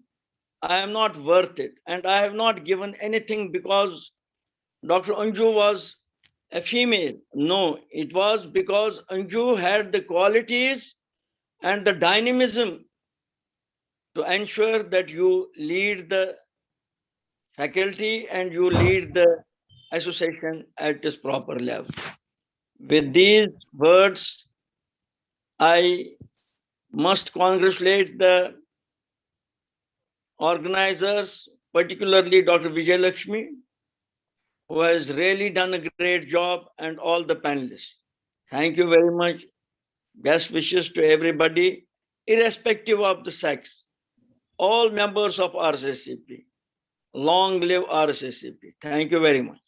Thank you so much, sir. We are indeed indebted. I'll hand over the mic to Dr. Naveen Malhotra. Yeah, sorry for that network issues. And I was just congratulating Dr. Anju Grewal that for the last almost 2 hours or so, you made us flew through this webinar by an excellent moderation.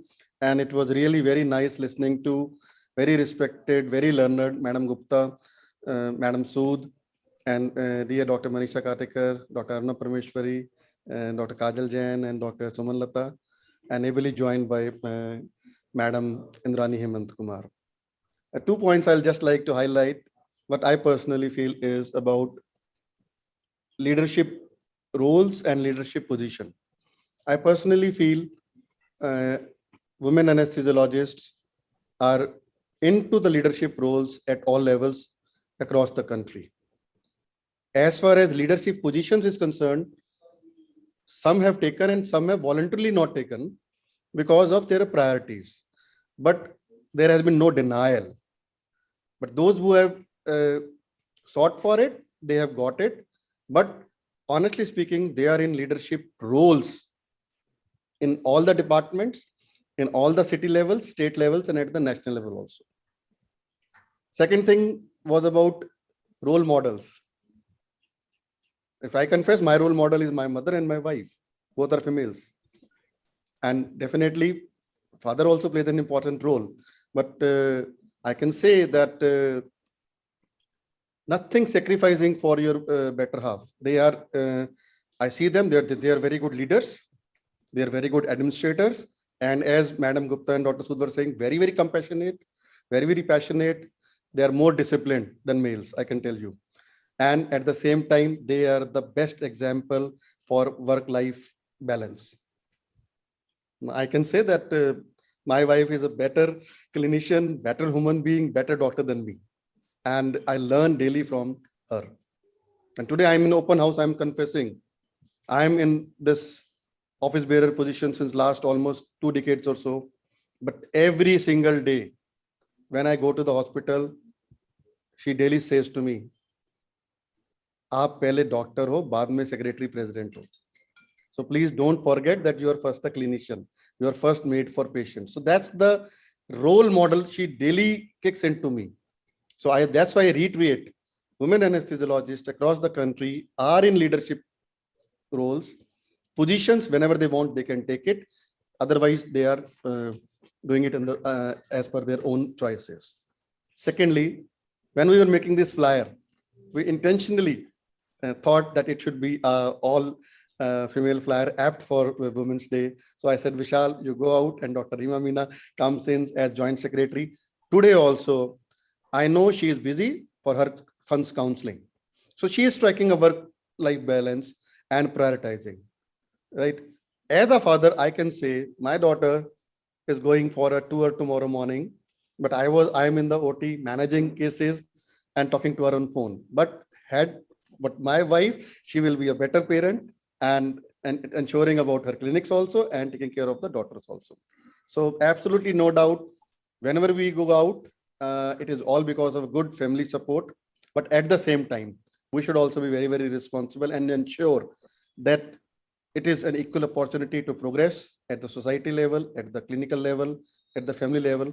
Ensure that the person who comes to your home has a good life and good support system also. Definitely at sometimes when she is in some need for any association related activities, so I guide her also depending upon my experience in the associations. But absolutely salutes to all the females. There are 2 more females in my life, my daughter and my sister. Sisters, they are just like, they are good friends and mother once they grow old. And my daughter, I'm really afraid of one person in world. I can tell, I was never afraid of my HOD, my director, my vice principal, or my vice chancellor, but I'm very afraid of my daughter. So she is really my critic. When I took over as secretary of Rsacp, she was too young. But when I became secretary of ISA, so one question she asked me, Papa, ab kya? Ban gaye ho to ab kya? What will you do? But now we keep on discussing about these things, and she really feels happy that, okay, dad is doing something. So in all way, whether they are teachers, whether they are administrators, no doubt, salutes to you. Thank you so much. You know, we are overwhelmed and humbled. और madam Anju मैं दिल से बोल रहा हूँ और आपको पता है मैं तो आपकी बहन हूँ. I can see that. Thank you so much. And I've had a real good experience and worked it so much with him as an editor. And so when one point, I am happy the leaders, those who have participated today, you and Dr. Kajal have 2 daughters themselves. It is a pleasure, and so have I, and so have Yes. I. God bless them and God bless you. Thank you, sir. You know, I was always asked, "Aap padhte rehte ho, when do you get time to, you know, teach your children?" So I said, I make them sit when I read. So I used to say a family that eats, prays, and studies together. That is what we went along here. Thank you so much, sir, and Dr. Naveen Malhotra, sir. And I hand over the mic to Dr. Vijayalakshmi. We see Dr. Venkat Giri, sir, also, and he has been a pioneer in these activities and also taking us up ahead. So your success, sir. Dr. Venkat Giri, sir. Thank you, madam. Nothing but Naveen has told many things. Dr. Sue madam, Sue madam, Sunanda, all have told absolutely right things. And as Naveen told, this leadership doesn't come by our gender or anything, it is by your passion or your interest and the work to dedicate. There is no gender bias, I think, especially in ISA, because through interest and work and all this comes. But as everyone told, yes, we have to respect everyone, whether it is senior or junior, male or female, without any consideration, others' work and all. If somebody is less good work, yes, you have to respect if he is good in his work. Otherwise, if not that, yes, you have to correct. That's how we have to. The leader should lead others. Leader should lead others. That's how he becomes leader. So they may not be good in that, but yes, you have to lead them. This is how you do it. Whether it is male or female, or your juniors, or even the work spot, there may be from Aya to even the senior most. Yes, we have to lead them. Everybody is part of the work.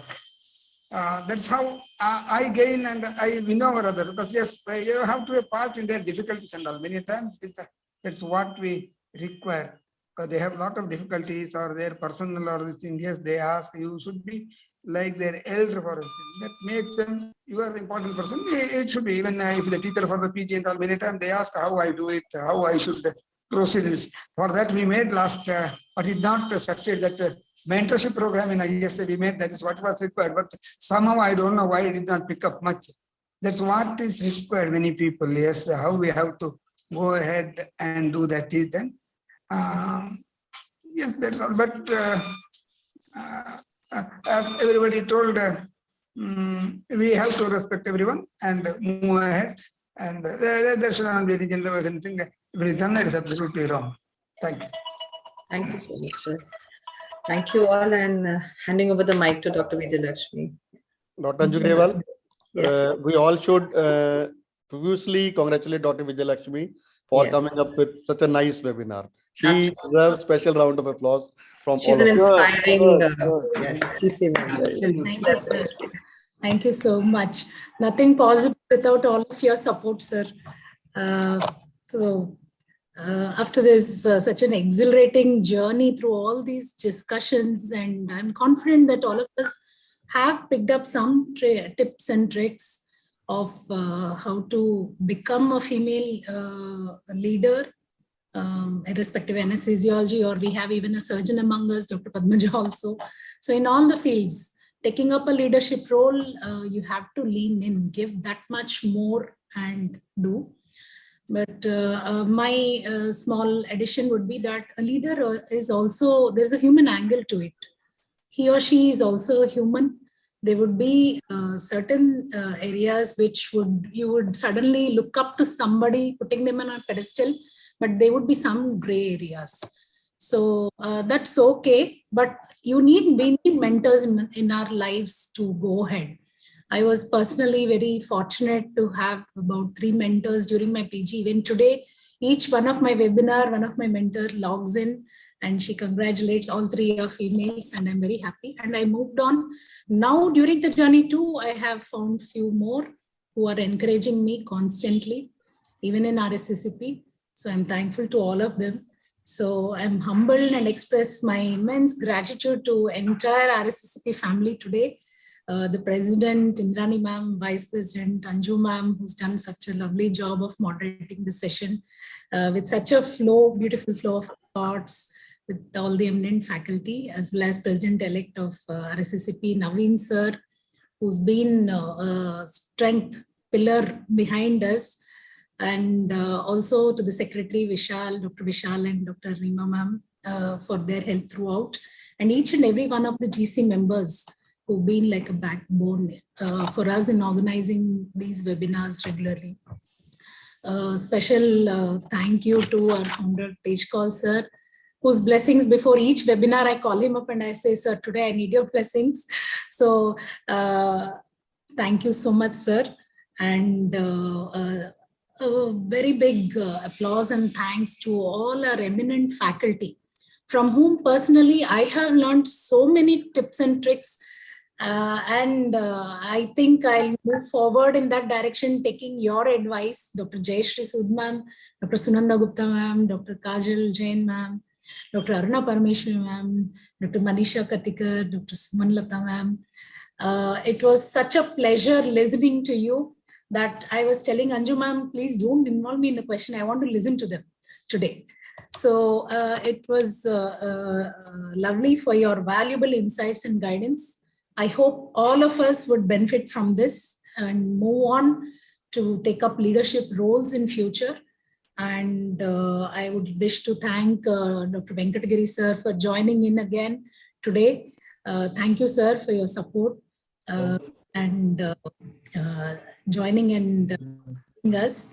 And lastly, I wish to thank all the delegates who've been putting up continuous throughout the session. If you have observed, the messages were that they liked each and every tip or topic that was being discussed throughout. So they've been actively listening and giving inputs of thanking the panelists, which was wonderful.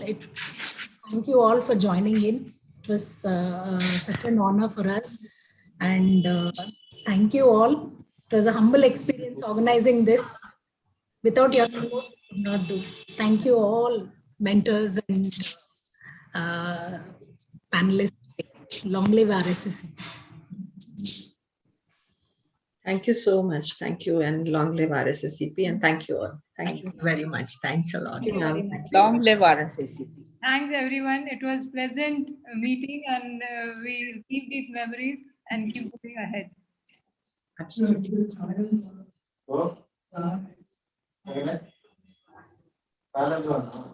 Thank you. And thank you, Padmaja. I just wanted to, if you can give me a minute of your time, or are you all too tired? We can go on endlessly. But okay. I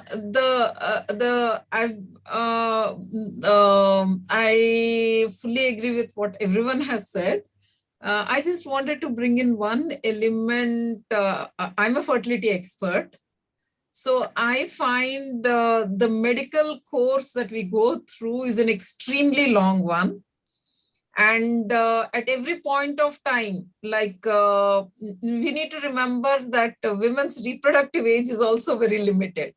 I find the peak career and the peak reproductive time are the same.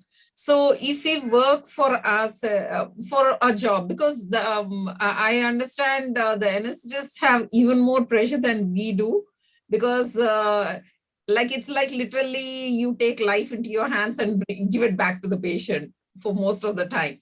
So you play God a lot of times, so you're under immense pressure. And in following those pursuit of your career, sometimes we tend to forget that we are women, and we neglect, sometimes we realize too late, because I see a lot of desperate doctors who are in their 30s who now realize that I'm having fertility problems, and then they're desperate. So I feel in our lives, everything at the appropriate time, we should also be looking after us, and we should be proud that we are women and enjoy our womanhood and not try to become a man and try to compete with them. very well said. We need not be aggressive and we need not be a man. That's your right. Man and women both complement each other, and we need to be working as we are, with our merits and with our talents ahead together. Thank you so much, ma'am. And I'm really happy and surprised and, delighted, I would say, to see many non-anesthesiologists up here. And as sir said, this is a topic that encompasses and addresses everybody across specialities. Thank you all. And I hand Thanks, over. Bye-bye. Jaishri, thank you so much, and good night. And we think we all need to go back to dinner and have a work-life balance. Yeah. Thank you, ma'am. Thank you. Thank you, Lam.